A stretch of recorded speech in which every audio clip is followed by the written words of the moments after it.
Hey guys, welcome to F1 Goes Meow. Vettel leaving Ferrari has left all of us in shock. So we bring to you this episode about our thoughts and opinions on about what's happening in Formula One right now.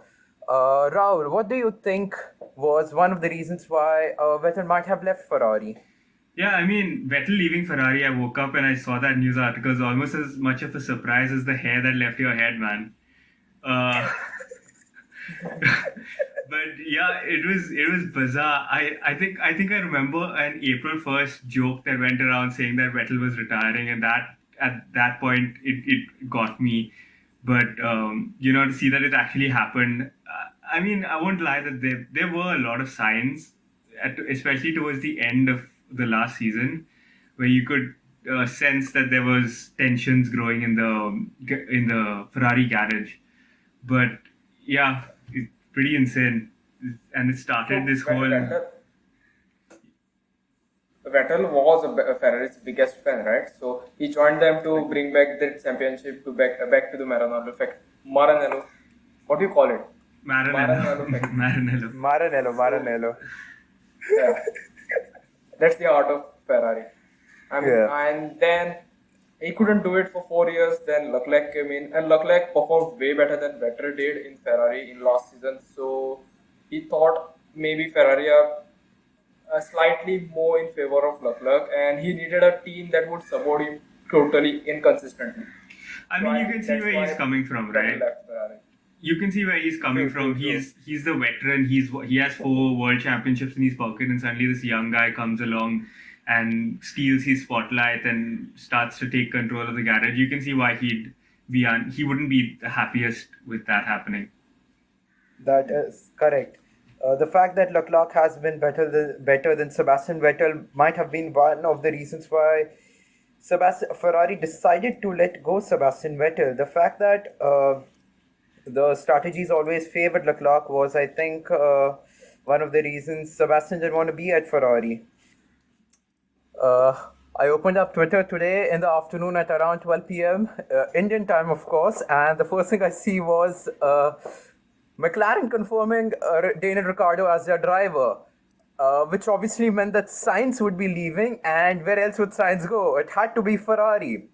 And then a few moments later, Ferrari confirmed that Sainz will be driving around alongside Charles Leclerc 2021 onwards. So, Drax, what are your thoughts on this? I think Sainz is a good replacement for Vettel because Sainz has had a pretty good season in 2019. He even got a podium, first podium in McLaren, to be honest.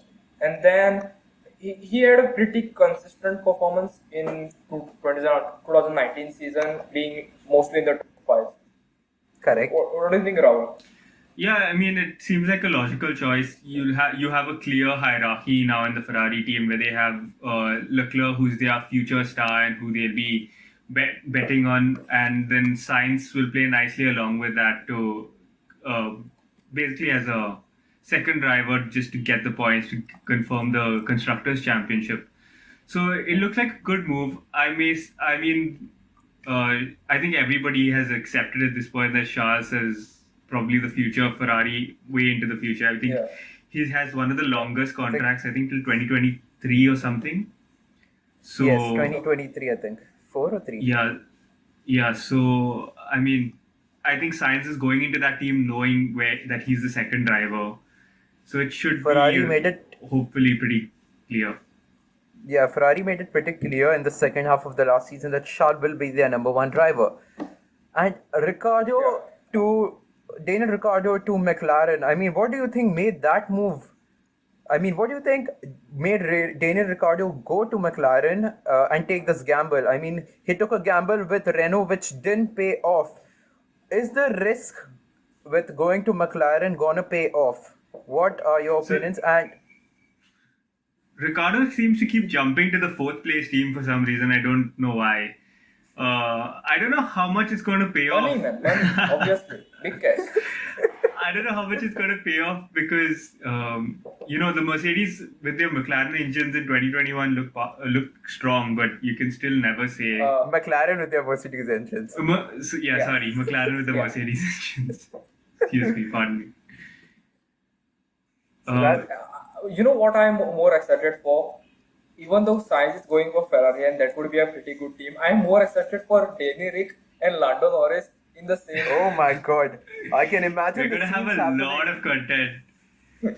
We're Oh gonna have my a God, lot of I content can with the I two can of already those. see Twitter blowing up when they start working together. I can see Instagram blowing up when this start working together. I mean, I think it's a dream of every Formula One fan to see Daniel Ricciardo and Lando Norris in the same team. I Now, mean, together at the press conference, they created enough chaos. So I mean, it can ah, only get of course, better when they are driving together. that press conference was one of the most beautiful things I've ever watched. To be honest, in a while. So now this leaves with Renault with an empty seat, and the fact that Sebastian Vettel won't be with Ferrari anymore. What do you think about Sebastian Vettel's future and that Renault will not have a driver for next season? Do you think Sebastian Vettel might make a move to Renault? I doubt Vettel's going to Renault. Uh, he's used to driving in the front since 2010. It's been almost 10 years since he's been anywhere near the back of the grid. So, yeah, I don't see him going to any of the midfield teams, especially because of the work that means that he'll have to put in developing the cars. Unlike Ricciardo, Vettel usually does a background check of all teams. And what I've seen is he doesn't go along with teams which are not so mature. That's why he went with Red Bull and then Ferraris. So he even dropped out McLaren due to suggested by recent reports. So I think he might not go with Renault. He True. might choose to retire and then go as a F1 engineer or an analyst for FI or maybe another team. That is Yeah, true. that's what I probably think. pretty interesting. Now that Renault have an empty seat, who do you think is a possible driver for Renault? I mean, who do you think Renault stand a chance of signing right now, considering all their factors, especially that they have the money and the facilities for it, but the fact that they have been very inconsistent throughout last season and the season before that. Maybe it's finally redemption time for Nico Hulkenberg. Oh, as if he needs a redemption arc. What performance did he do? I mean, Nico Hulkenberg.